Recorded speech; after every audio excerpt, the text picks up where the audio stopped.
Na Trgu Svobode v Gornji Radgoni so se v 3 dneh zvrstili številni manjši dogodki, ki so potekali v okviru pravljičnega mesta.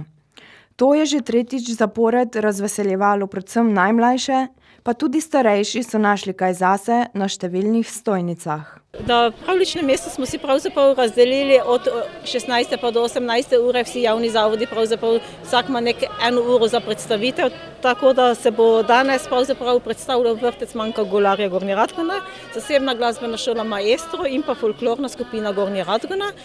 V tem času ob 17. uri bo vsak dan prizorišče obiskoval tudi Božiček s spremstvom, tako da bo tudi stojnice so polne. Jutri v četrtek 21.12. se predstavlja osnovna šola dr. Antona Trstenjaka Negova in osnovna šola Gornja Radgona.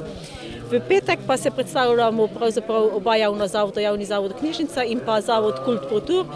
Javni zavod Knjižnica bo predstavljal lutkovno predstavo, Kult Protur pa povabil med goste Romano Krajnčan, ki bo navdušila oziroma rajala z otroki. Prvi dan pravljičnega mesta je bil torej bolj kot ne zaznamovan z otroškim rajanjem, zanimivo pa je bilo tudi danes, ko je s svojim koncertom zbrane razveseljevala Romana Krajnčan.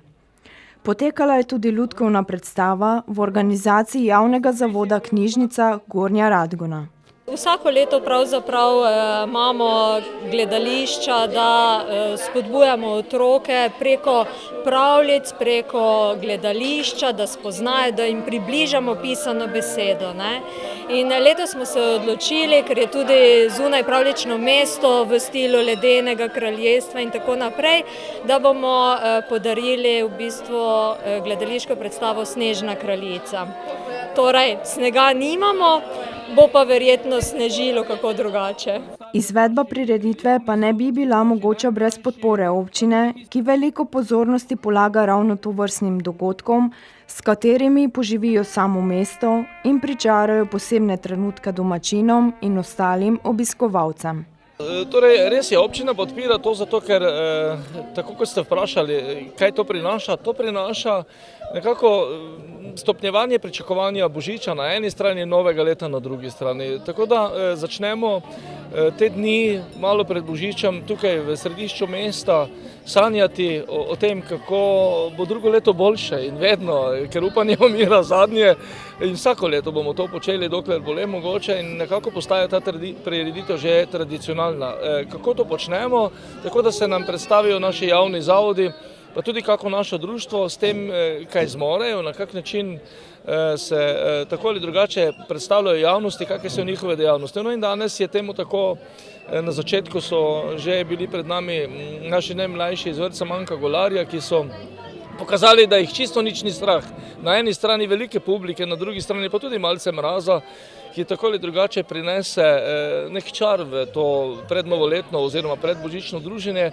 In prav to, poleg množice luči in pa obilico dobre volje, ki ljudje takrat, ko pridemo na kaj takega, prinesemo sabo, prinaša temu prostoru nek čisto drug čar, kot bi bilo to običajno, če bi te dni tukaj tega ne bilo. Pravzaprav bi bil ta prostor pust, zdaj pa je ravno obratno. Vrvež, polno pričakovanja, veliko dobre volje, veliko tudi kostumiranih mladih ljudi, pa tudi malce starejših, veliko nasmehov, tudi kak kozarček toplega, naj si bo to čaja ali kuhančka, se najde, tako da ja, tu se imamo prijetno. Glede na to, da prireditev poteka že tretjič, organizatorji razmišljajo tudi o njeni spremembi oziroma izboljšavi. Pravzaprav imamo željo, da jo dogradimo oziroma nadgradimo z drsališčem v centru mesta in potem se bi vse prireditve v adventnem času dogajale okrog drsališča. Torej, iskreno povem, da smo seveda pri Zavodu za kulturo, promocijo in turizem nekako začeli zlagati ideje, kako bi naj to v bodoče počenjali. Ja, seveda, veliko idej je, ponovadi se vse to začne in konča seveda tudi pri evru, ki ga je potrebno nameniti za to, no mi moram reči, da nismo občina, ki bi se lahko v novoletnem času obnašala razsipniško, ker ne nazadnje smo si pred sebe postavili velike cilje v smislu graditve nekaterih večjih infrastrukturnih projektov, naj si bo to skoraj 3 milijona evrov vredna nova športna dvorana, naj si bo to nov vrtec ali pa vsaj neka rekonstrukcija vrtca v Negovi, naj bo to nekaj novih cest, ki jih vsako leto želimo, pa še kaj. To je tisto, kar je seveda naša osnovna prioriteta in takole dvigovati kvaliteto življenja pa vendarle si želimo, zato ja, želeli smo si, pa letos ni uspelo, upam, da mogoče kdaj bo imeti tudi vsaj malce mini ledene ploščice pa še česa. In to je nekaj, kar bo po moji oceni kmalu dozorelo, ker verjamem, da prireditev postaja tradicionalna, tudi ta vrvež za nama že kaže na to, da je letos ljudi že več, kot jih je bilo lani.